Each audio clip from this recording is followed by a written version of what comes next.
Assalamualaikum dan salam sejahtera.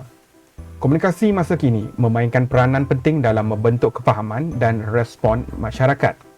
Ianya bukan sekadar menyampaikan maklumat tetapi bagaimana untuk memastikan mesej itu jelas, tepat dan tidak disalahfaham. Oleh itu, video ini akan mempunyai 3 bahagian kupasan berkenaan hal ini. Mari kita mulakan dengan bagaimana komunikasi budaya boleh menjadi lebih berkesan. Komunikasi budaya yang berkesan mempunyai 3 elemen utama: kejelasan, empati dan kesedaran budaya.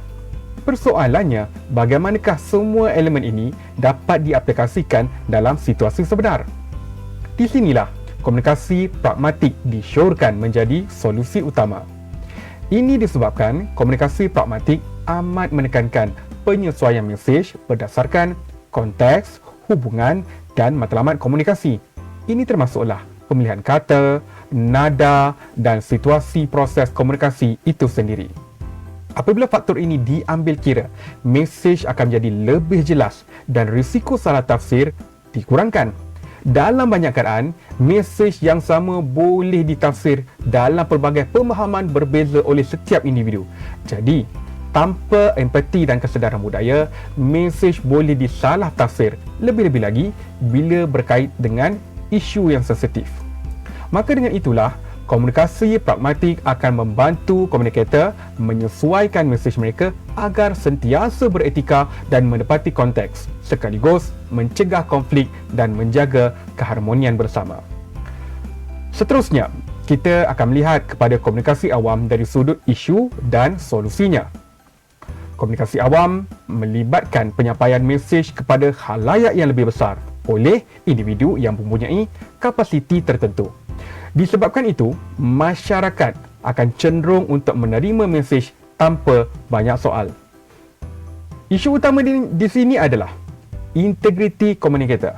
Terdapat situasi di mana maklumat yang disampaikan oleh komunikator tidak disemak, menyebabkan mesej yang disampaikan adalah tidak sahih ataupun akan mengelirukan. Lebih membimbangkan, masyarakat terima maklumat itu tanpa penilaian kritikal, lalu menyebarkannya pula. Ini menyebabkan penyebaran maklumat palsu berterusan berlaku secara berantai.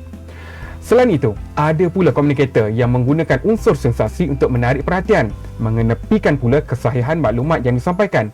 Bagi mereka, tidak sensasi, kurang perhatian, kuranglah populariti. Oleh itu, untuk tangani isu ini, kempen kesedaran seperti semak sebelum sebar dan tidak pasti jangan kongsi perlu dipertingkat dan diperhebatkan. Selain itu, penguasaan undang-undang oleh pihak berkuasa juga penting untuk mengawal penyebaran maklumat palsu. Tuntasnya, integriti komunikator adalah kunci untuk memastikan struktur kepercayaan di kalangan masyarakat dapat dikekalkan. Kini, mari kita lihat pula betapa pentingnya komunikasi awam yang jelas, tepat dan beretika. Komunikasi awam oleh pihak berautoriti seperti kerajaan biasanya melibatkan penyampaian maklumat berkenaan sesuatu dasar dan isu berkepentingan awam. Impaknya pula tidak hanya kepada masyarakat umum, tapi juga melibatkan hubungan diplomatik antara negara dan para pelabur. Oleh itu, mesej mestilah jelas dan tepat bagi mengelakkan kekeliruan atau tercetusnya kekacauan di kalangan masyarakat.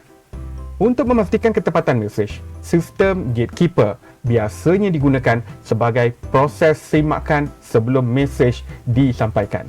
Selain itu, komunikasi sebegini juga perlu disampaikan secara strategik dan berhemah supaya masyarakat memahami konteks sebenar sesuatu isu. Sebagai contoh, semasa pandemik COVID-19, sidang media harian oleh pihak kerajaan amat membantu masyarakat untuk kekal tenang dan memahami situasi krisis.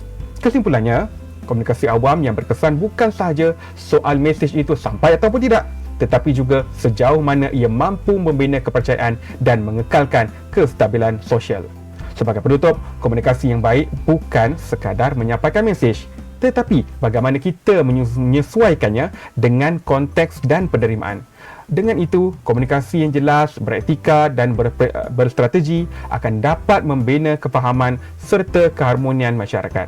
Sekian, Assalamualaikum dan terima kasih. Jumpa lagi.